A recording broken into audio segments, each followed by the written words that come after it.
Yo, what's up? Welcome back to another episode of the Sauce. Thursday was all right. Top bets went 2-0. That's always good. Padres first 5 run line and Braves money line. They won in extras. So top bets went 2-0. That's solid. Other than that, not the greatest day. We're going to finish slightly in the green, it looks like. I'll let you know. But it's Friday. It's time for MLB Friday. My favorite baseball day of the week. 14 games to go through. Let's go. Welcome to the Sauce. The Sauce. Sauce. Hey, get the sauce. First up, Kansas City on the road in Tampa. Zach Greinke is pitching against Zach Eflin. Tampa opens up as solid favorites here as expected, minus 205. Total opens up all the way down at 7.5. Let's take a quick look at the spreadsheet, and according to the model, as expected, a huge lean on Tampa. 3-0 Rays after 5 innings. Final score 6-1 Rays. So like I said, Zach Eflin on the mound, and he's pitching at home. So let's start by looking at his home away splits because they're pretty nuts. On the road, Eflin's 1-3 with a 5.08 ERA, but if you switch it up to at home, 7-0 with a 1.85 ERA.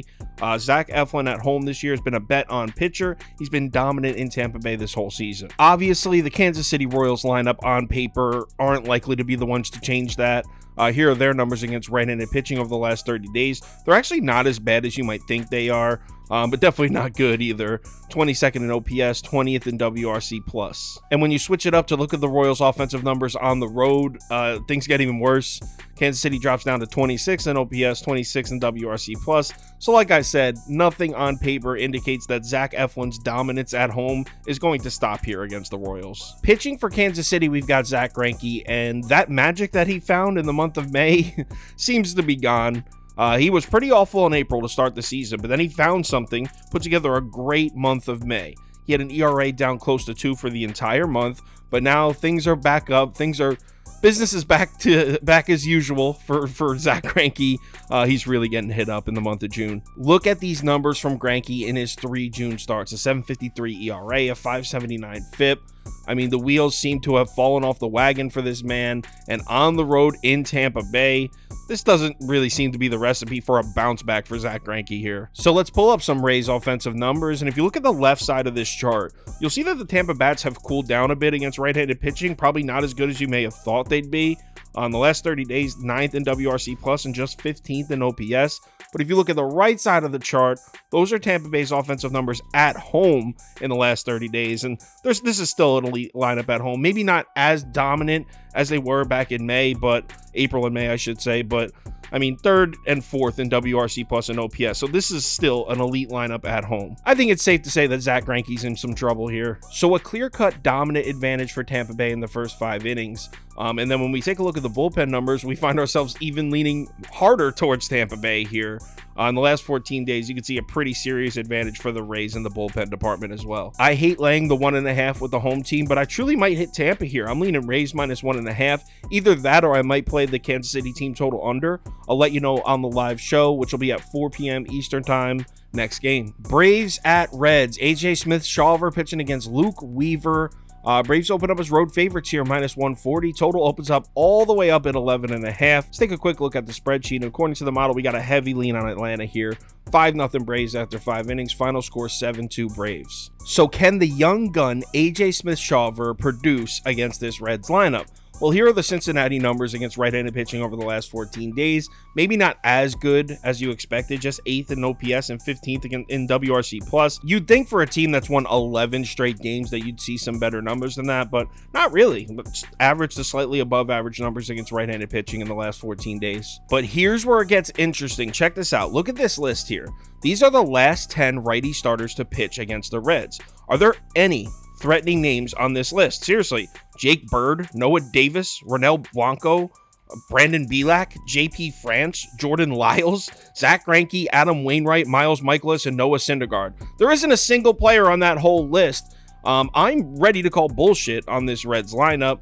I'm not trying to discredit what they've accomplished at all. 11 wins in a row is crazy, but seriously, they haven't seen a good righty starter in weeks. Like I said, I'm ready to call bullshit with these Reds bats. I just don't know if this is the right spot to do it with Smith-Shawver pitching.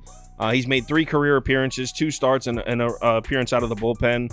His last start against Colorado was not good. FIP up above 6. That was at home against the Rockies, too. On the road in Cincinnati, I just don't see it as a great spot for this kid. On the other side, I don't see how anyone could trust Luke Weaver in this spot against a Braves lineup.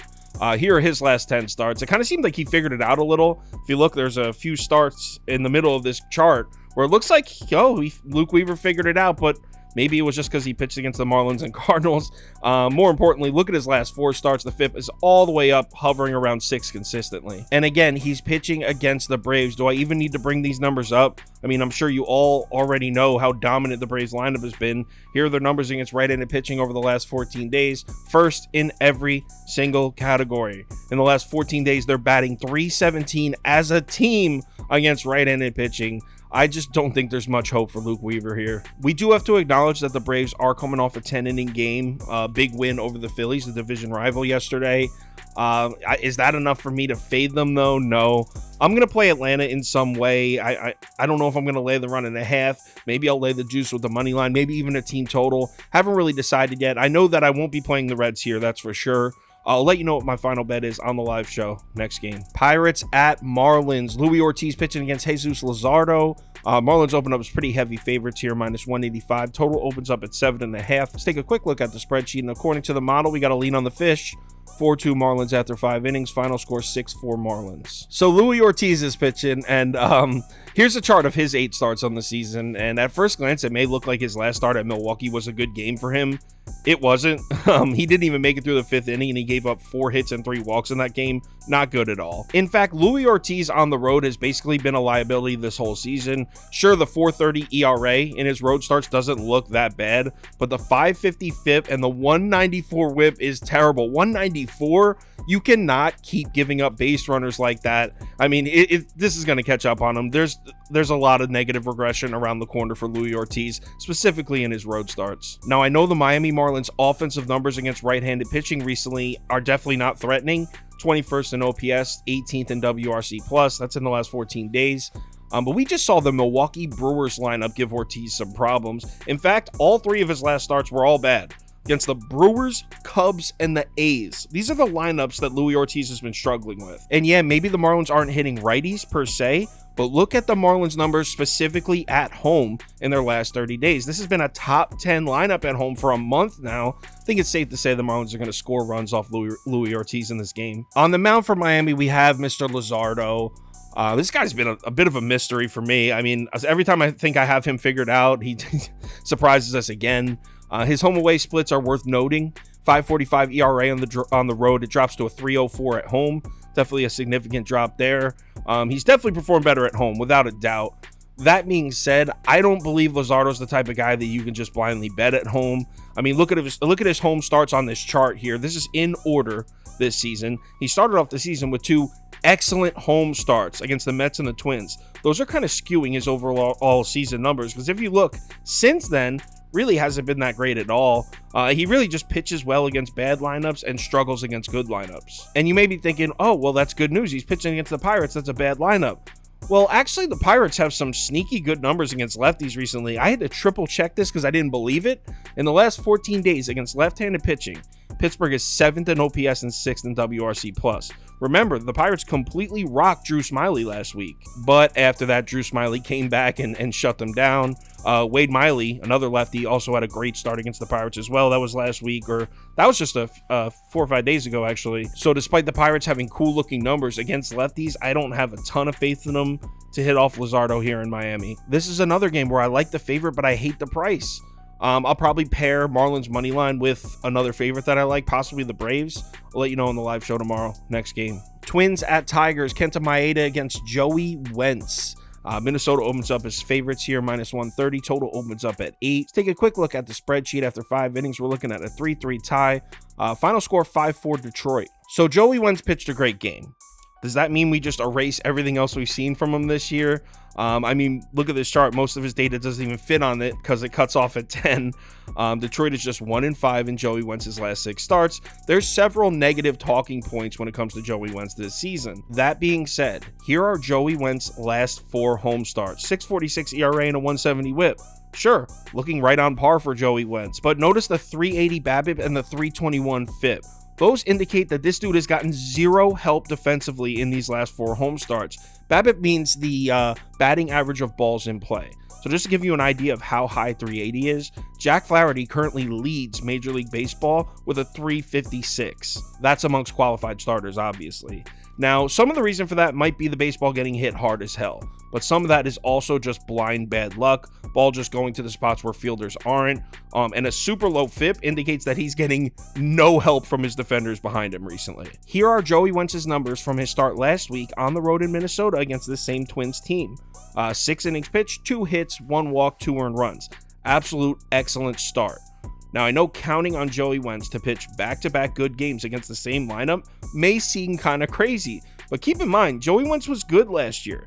These are his numbers from last year. 7 starts, 3.03 ERA, a 1.10 WHIP, a 3.54 FIP.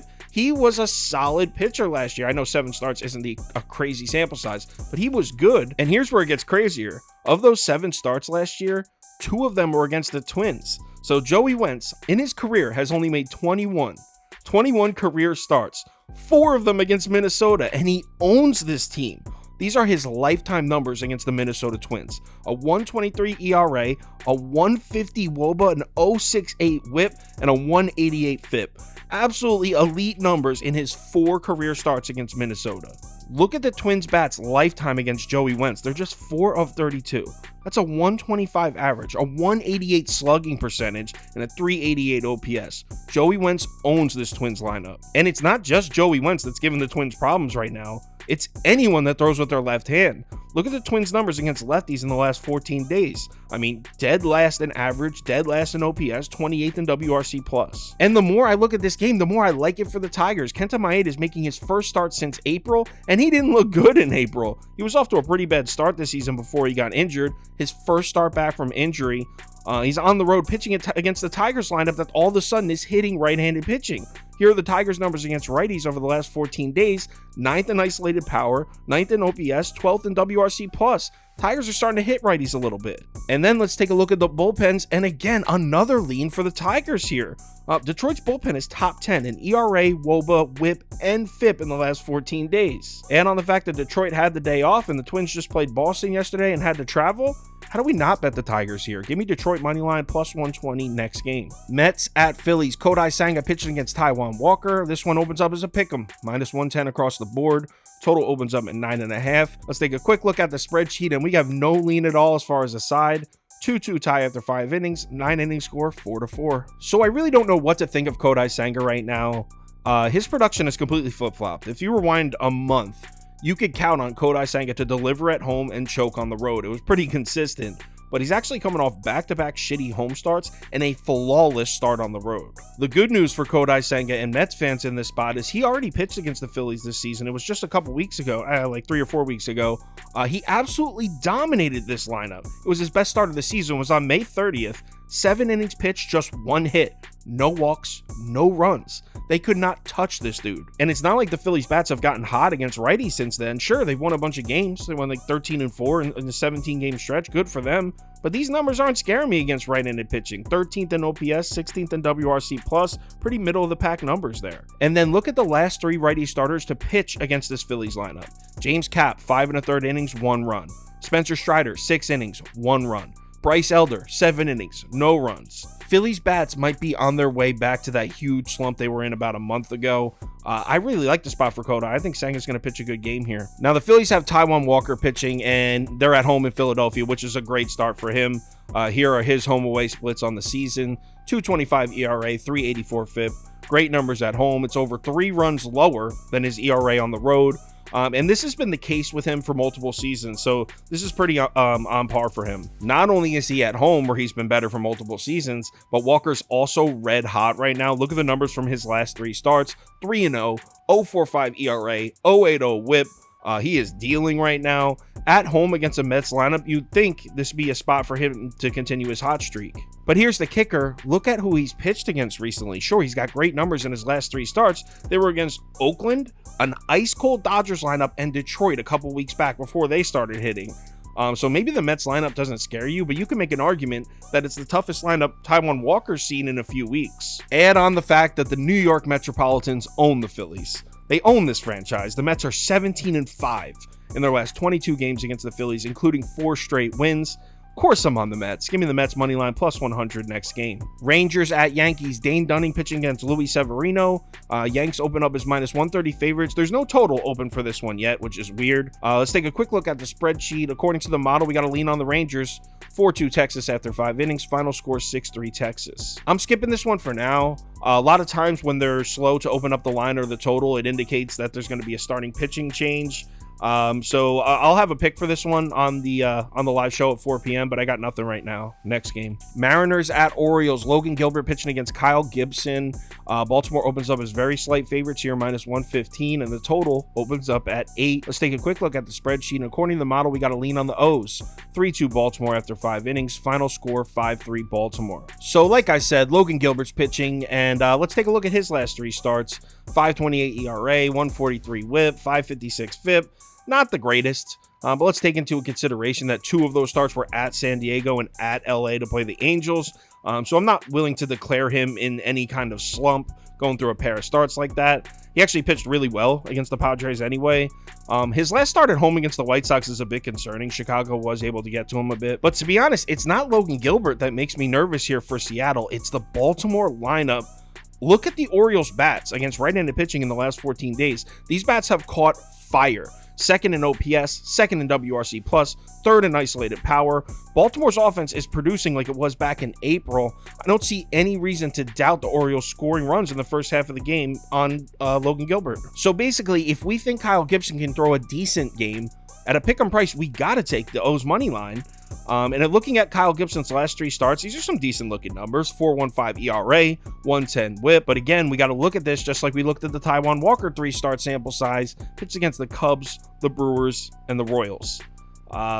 When I look at a 3-start sample size and I see a 4.15 ERA and a 110 WHIP, I'm like, okay, that's cool. But when I look and I see it's against the Cubs, the Royals, and the Brewers, it's a little hesitant. But overall, I'm kind of done trusting this Mariners lineup. I had the under last night, and they smacked the shit out of Domingo Germán. So credit to the Mariners. They did hit the shit out of Germán, and I had the under 7.5. They busted it by themselves in 3 innings. It was 8-0 Mariners. But overall, this lineup just continues to disappoint me game after game. So I'm playing the O's here. I'm going to play those red-hot bats. Give me Baltimore money line next game. Oakland on the road in Toronto. James Kapp, my man James Kapp, is on the mound. Pitching against Chris Bassett. Chris Bassett at home in Toronto is tough. Toronto opens up as huge favorites here, minus 340. It was actually down to minus 300 though, last I looked. Total opens up at 9. Let's take a quick look at the spreadsheet. According to the model, of course, we got to lean on the Blue Jays. 3-2 Toronto after 5 innings. Final score 6-3 Toronto. I think I'm going to pass on this one for now. I personally might bet Oakland here, but not because it's more of like a gut feeling thing. This isn't betting advice. This is just me telling you I'm doing some gambling. I like to bet on James Kapp. It's my guy. But Chris Bassett at home in Toronto, he's dominant. He's been so good at home in Toronto. So officially I'm going to pass, but privately I might throw a bet down on Oakland. I'll let you know on the live show. Next game, Milwaukee at Cleveland. Wade Miley pitching against Shane Bieber. Cleveland opens up as minus 145 favorites. Total opens up at 8.5. Let's take a quick look at the spreadsheet. We're looking at a 1-1 tie in the first 5. Final score 4-2 Cleveland. So Wade Miley returns from his injury and looks just as dominant after as he did before he got hurt. Pitching 5 shutout innings of 2-hit baseball against the Pirates. On the year, Wade Miley's numbers look great. 3.28 ERA, 109 WHIP. Both his road and home splits look solid. And now he faces a Cleveland Guardians lineup whose most important pieces really haven't been able to hit him. Rosario, Naylor, Bell, and Ramirez. Those 4 guys. Those are the 4 main pieces in the Cleveland Guardians lineup. Combined lifetime off Wade Miley, they're hitting 111, just a 492 OPS, and just 1 extra base hit through 27 career at-bats. Now, what's scary about this spot for Wade Miley is the fact that the Guardians have been hitting lefties recently. Now, if you go by the numbers, check this out. So in the last 30 days, Cleveland's 4th in WRC+, 5th in WOBA, 3rd in average. Definitely solid against lefties, right? But I call a bit of bullshit on these numbers because if you take out that one Ryan Weathers start, they absolutely murdered Ryan Weathers. And if you take out that start, the last 5 lefties to pitch against Cleveland, they got a 3.15 ERA and a 112 WHIP. So I think those numbers are a little bit skewed. because those numbers from the last 5 lefty starters to pitch against Cleveland don't really scare me. On the other side, we have Shane Bieber pitching, and he's back at home where he's been excellent so far. I talk a lot of shit about Shane Bieber. Let's give him some credit. He's been great at home this year. He's got a 1.89 ERA, 2.53 WOBA, 3.14 FIP. Can't argue with those numbers at home for Shane Bieber. After a late collapse in his last start at Arizona, I really like him to redeem himself here against a brutally bad Brewers lineup. This Brewers lineup's truly terrible. Over the last 30 days, Milwaukee's dead last in WRC+, 25th in isolated power, dead last in OPS. This team's not hitting righties at all. They're not hitting lefties either, to be fair. The last 8 righty starters to face the Brewers, they combined for 46 2/3 innings pitched, 2.89 ERA, and an 0.98 WHIP. All signs point to Shane Bieber dominating this Brewers lineup. And then when we take a look at the bullpens, another lean towards Cleveland here. I mean, the Guardians bullpen, I've been saying it for a month now. I love this bullpen. I think it's one of the best bullpens in baseball. In the last 30 days, they're 2nd in ERA, 3rd in WOBA, 3rd in FIP. A lot better than Milwaukee's has been, certainly. Considering they're 19th in ERA, 17th in WOBA, and 20th in FIP in the same exact time span. So the question is, how are we going to bet this game? Well, for starters, I like the first 5 under 4.5. It's juiced to -125, but it's juiced that way for a reason. So I like that. I also might bet just straight up Cleveland first 5 -1/2 run. The problem with that is Wade Miley's been really good, and it's tough to fade him, but I think that's the way I'm going to end up going. Yet another game where I like the favorite but hate the price. I'm running into a lot of those so far on this slate. So let's say Cleveland first 5 -1/2 run for now, and I'll let you know on the live show. Next game, Red Sox at White Sox. Boston at Chicago here. Bayo is pitching against Lucas Giolito. White Sox open up as slight favorites here, -115. Total opens up at 9. Let's take a quick look at the spreadsheet, and we got to lean on Boston here. 3-1 Red Sox after 5 innings. Final score 5-3 Red Sox. So Brian Bayo has become a bet-on pitcher for me. He's pitching so well that I've actually started pronouncing his name correctly. I was saying Bello forever. Last year, he was definitely shaky, a lot of inconsistencies. And to start this season off, it looks like we were going to see some of the same bullshit. After 2 starts, 9.82 ERA, 4.47 WOBA, 2.18 WHIP. He was looking terrible, but in his 9 starts since then, Bayo's really put it together. A 2.60 ERA, 1.17 WHIP, and a 3.68 FIP. So Bayo seems to have figured it out. He's really pitching well. And he's in a very favorable spot here, pitching against a White Sox lineup that can't do anything against right-handed pitching, and that's been the case for pretty much this whole season. Over the last 30 days, Chicago is 29th in WRC+, 26th in OPS, 29th in WOBA. You name it, any number against right-handed pitching, the White Sox suck at it. It's truly a great spot for Bayo. But on the other side, we have Lucas Giolito, and I like Gio, man. He's really bounced back this season in a major way after a really, really rough 2022 season. And his best spot, Giolito's best spot, is at home against left-handed bats. And he's set to face a Boston lineup that regularly starts 5 lefties in it, including some of their most important bats. Verdugo, Devers, Yoshida, Duran. Some of Boston's best bats are lefties. Check these numbers out. This is Giolito at home against left-handed bats. 2.11 WOBA, 0.73 WHIP, a 2.85 FIP. Great numbers. In his last 3 home starts against Boston, he's 1-0 with a 2.60 ERA and a 1.26 WHIP. Impressive stuff from Gio here. But honestly, for me, the most important factor that goes into betting this game is what your opinion is of the Red Sox bats right now. They really seem to have woken up lately. If you look at their numbers over the last 14 days, 7th in WRC+, 5th in OPS, 10th in isolated power, monster numbers against right-handed pitching. But then in the last 2 games, not so much. I mean, they were able to score some runs on Sonny Gray, but then they couldn't touch the Minnesota bullpen, which hasn't even been good. And then last night, or yesterday, I should say, they just got shut out, a complete game shutout by Joe Ryan. And we've seen this Red Sox lineup earlier in the season go from red hot, the hottest lineup in baseball, to ice cold basically overnight. So it's not like it would be completely shocking to see them do that again. But the truth is, even if you're someone who trusts Giolito, which I am, I like Gio. The truth is, if you compare these 2 lineups next to each other, it's just no comparison. Boston's just better. They've been better all season. I don't think after 2 games I'm ready to declare them ice cold yet. Maybe this game will show us. So I got to go with the Red Sox here. I'm going to take the Boston money line. I think this is a good price, -120. Next game. Angels are on the road in Coors Field. Patrick Sandoval pitching against Kyle Freeland. Obviously, Angels open up as heavy favorites here, -195. Total opens up at 12. Welcome to Coors Field. Let's take a quick look at the spreadsheet. According to the model, we got to lean on LA. 3-2 Angels after 5 innings. Final score 6-4 Angels. Is it crazy that I'm considering betting an under at Coors Field here? I know taking the under at Coors always comes with some risk, but check this out. So the Rockies are coming off a 10-game East Coast road trip. Now they return to Colorado to face Patrick Sandoval, which is terrible news for them because they've been so bad against lefties this whole season. Over the last 30 days against lefties, ready for this? Rockies are dead last in WRC+, 26th in average, 26th in OPS. Even at home in Coors Field against lefties, they're still just 25th in OPS and 26th in WOBA, 29th in average. And that's in Coors Field without the WRC plus weighted numbers to even it out. So they're still one of the worst lineups in baseball with the Coors Field advantage. So that's already a nice looking start for Patrick Sandoval, but actually he's got some really nice looking splits here. So his sweet spot, Patrick Sandoval's sweet spot as far as his splits go, if you go back last 3 years, his best spot is always on the road at night. Road night games are just his shit. Like I said, this has been true for 3 years now. Look at his numbers this year in road night games. He's got a 0.57 ERA, a 2.57 WOBA, a 3.34 FIP. Those are some numbers I like to see when I'm placing a bet. I do have one concern for Patrick Sandoval. He's making his first career start at Coors Field. Obviously, it's an adjustment pitch in there. It's a tough spot for any pitcher to start a game there for the first time. But the Rockies have been truly that bad against lefties that I still think he pitches a good game. We've seen a few guys make their Coors debut this season against the Rockies and just shut them down. On the other side, we've got Kyle Freeland pitching, and I think it's just the ultimate buy low spot for Freeland.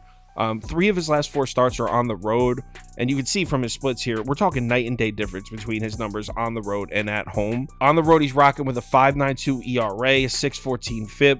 But at home, those numbers drop down to a nice looking 3.19 ERA and a 3.58 FIP. Those numbers become even more impressive when you consider that they're at Coors Field. And we keep handicapping this Angels team as a lineup that can hit left-handed pitching, but the truth is, they really aren't anymore. For the first 2 months of the season, so from the start of the season to May 26th, the Angels were 7th in WRC+, 7th in OPS, and 8th in WOBA against left-handed pitching. But since then, so the last 4 weeks or so, they've dropped to 23rd in WRC+, 21st in OPS, 23rd in WOBA.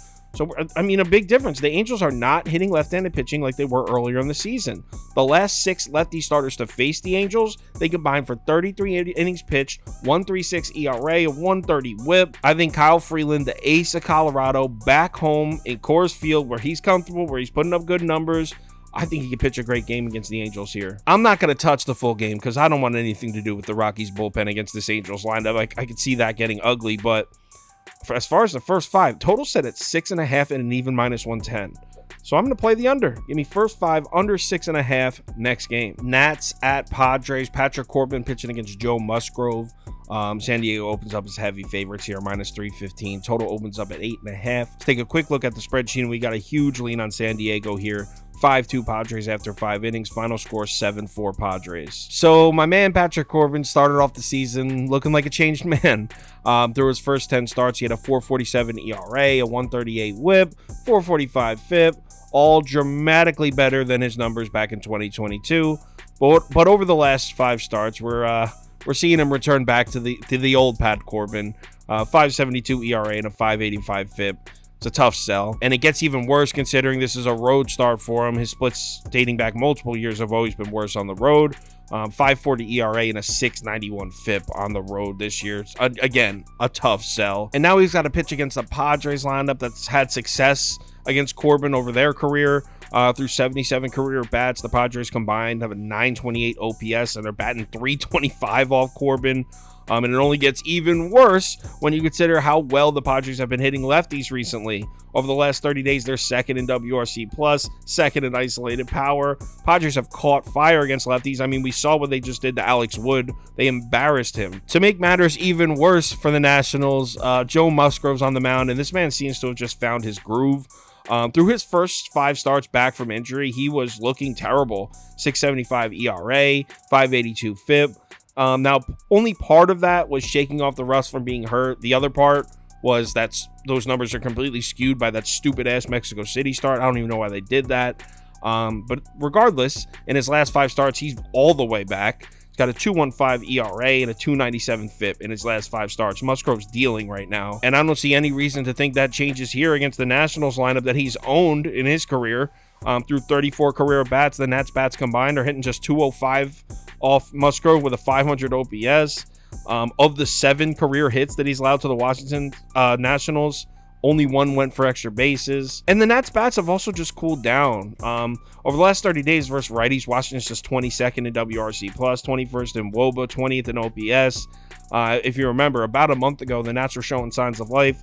Not really anymore. I don't think there's any reason to believe Musgrove, his dominance stops here. And then when we get to the bullpens, the disparity here is just practically a joke. Over the last month, the Padres are 5th in ERA, 8th in WOBA, 8th in expected FIP. Nationals in that same exact span, 30th in ERA, 27th in WOBA, 26th in FIP. All 7 of the Nationals' losses this year with Patrick Corbin on the mound came by 2 or more runs.